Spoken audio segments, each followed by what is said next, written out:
Going into the first season of The Bad Batch, I wasn't especially excited. The A-Team never really appealed to me all that much, so the A-Team Star Wars edition wasn't something I was really looking forward to.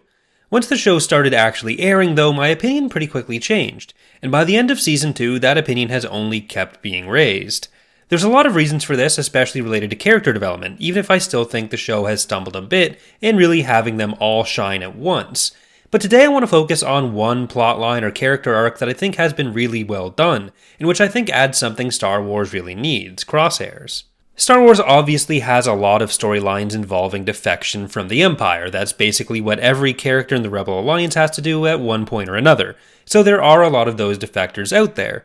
But despite how common defections are and how common characters getting redeemed in some way is, redemption is something in Star Wars which can often feel a little bit hollow to me, or at least where there are a lot of important dynamics that are left on the table and rarely explored.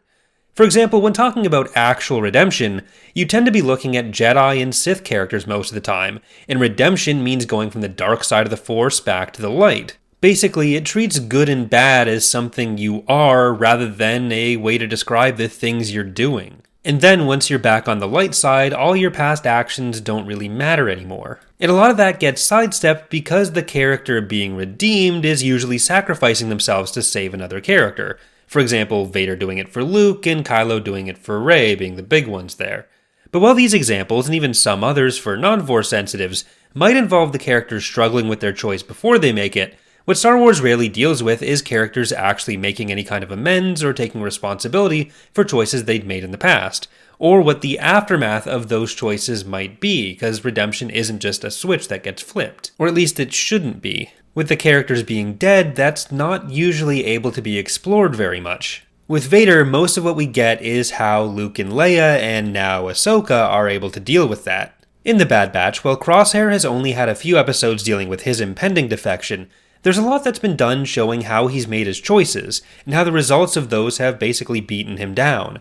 I think the show has done a really good job at essentially making him a sympathetic character, and allowing us to understand the factors influencing why he's done what he's done, without that being an excuse for those actions. One of the things the Clone Wars, and now especially The Bad Batch, have done really well is explore the clones, their identities, and dig into how they end up being as much victims of the plot they're a part of as anyone else. But while we may understand that Crosshair has been indoctrinated into the choices he's making, and was essentially designed to follow orders from the Republic and now the Empire, making it the only home he's ever known despite the fact that they clearly don't value him as an individual, we always have the contrast of the rest of the Bad Batch to weigh that against. In every episode we get Crosshair making the choice to stay, we're shown that there was another choice to leave. In the Season 2 episode The Outpost, this all comes to a head. He'd already been on a mission with Cody, who gives Crosshair a small taste of the camaraderie that he had with the Bad Batch before he disappears, and now he experiences something similar with Mayday. They originally bond at least a little bit over their frustration at being asked to do the impossible with no resources, but Crosshair is repeatedly hit in the face with three crucial facts. The first is that the Empire could not care less about him and Mayday. The second is that Mayday does care about him, a representation of his other brothers caring about him as well, and the third is that Crosshair should have taken the opportunity to like this video and subscribe for more. The structure of the Empire, as attractive as it might have been to Crosshair, becomes clearly untenable for him to stay within, and I think this is an interesting dynamic for one of these defection stories. It's not one moment where he suddenly decides he's now a good person or everything the Empire was doing was bad. There's a buildup of factors slowly pushing against him, while inertia, fear, and a belief in some of the ideals he's being fed keeps him in place. After all, he shows none of the compunction that Cody does about having to fulfill some of their earlier duties. Once he's in captivity, which he really has been the whole time, but I specifically mean in Mount Tantus here, there's really no choice for him but to break with everything he's known before if he wants to survive. And as we see, especially from the clip we've been shown with Omega, he's pretty hopeless about his situation. And to me, this all adds up to making Crosshair a really compelling character, especially to see where he's going to go next.